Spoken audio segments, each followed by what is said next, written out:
I'm sitting in my Grumman Tiger. It's Sunday. And on Friday, my Navcom radio, this one right here, unexpectedly power cycled on me, and then I smelled electrical smoke. On Saturday, this guy started power cycling. This isn't the first set of electrical problems I've had in this airplane. I don't know what's going on this time. Let's figure it out.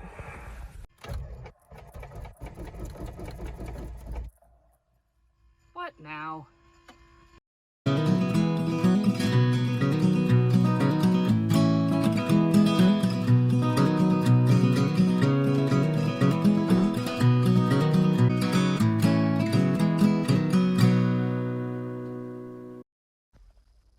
This is the Tiger. It is a 1978, and it was my first airplane. And even though it is being a royal pain right now, I love it dearly. Of the recent problems I have seen with the electrical system, I'm gonna get 3 things done today. I'm gonna pull the glare shield and visually inspect the electronics that were giving me issues. I'm also gonna inspect the internals of the voltage regulator, and then I'm gonna check the resting voltage of the battery, make sure that looks healthy.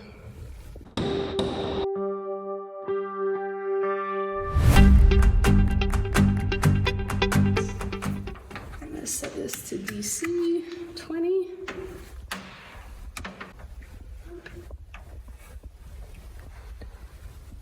Okay, 12.71 volts.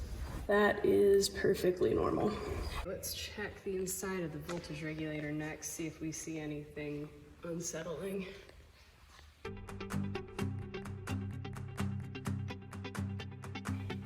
Let's see what we got. Okay, no black marks on the inside of the case. Well, that looks fine. I'll put this guy back together then.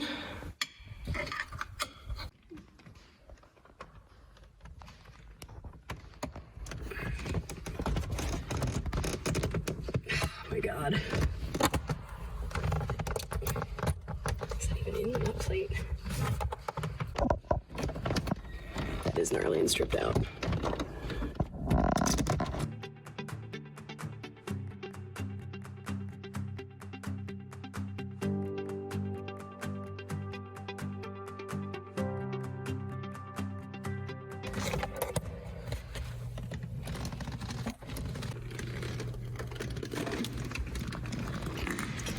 Let's see if we can find any black spots on wires.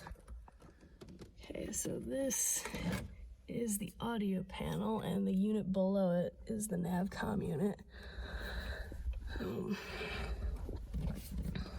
that bundle of wire runs to the VOR CDI head, the one that I wasn't having problems with. And I've looked at all that, and I don't see any obvious problems. And the valve is sitting below that head unit right here. And I also followed those wires, and I don't see any problems. Now to get to the power for the radio, I gotta pull this panel.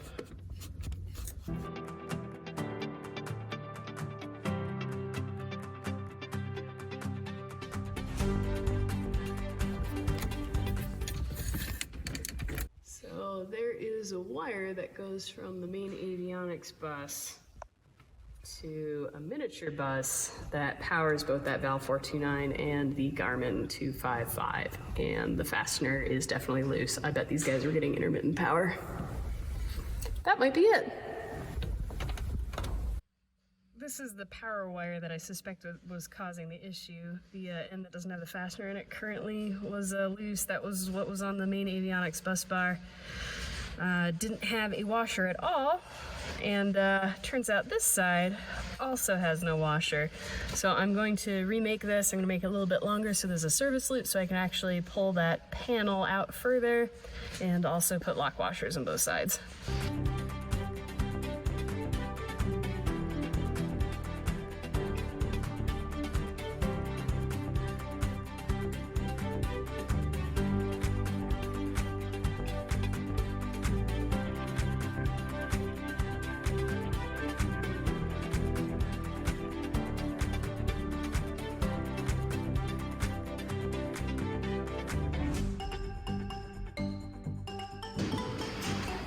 that'll work.